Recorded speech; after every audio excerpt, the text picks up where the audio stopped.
মা বললেন, তুমি বাজারে গিয়ে একটা পাকা আম নিয়ে আসবা, এসে তোমার বুকের উপর রাখবা, সকালে উঠে ওটা আমি খাবো।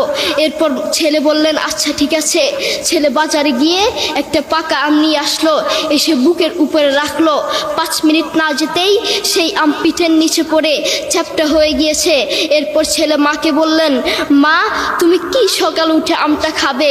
ওটা 5 মিনিট না যেতেই পিঠের নিচে পড়ে চ্যাপ্টা হয়ে গিয়েছে। এরপর মা চোখের পানি ছেড়ে বলল, বাবা আমি আসলে তোকে খাওয়ার জন্য বলি নাই, আমি আম খাওয়ার জন্য বলি নাই, আমি তোমাকে বুঝানোর জন্য বলেছি।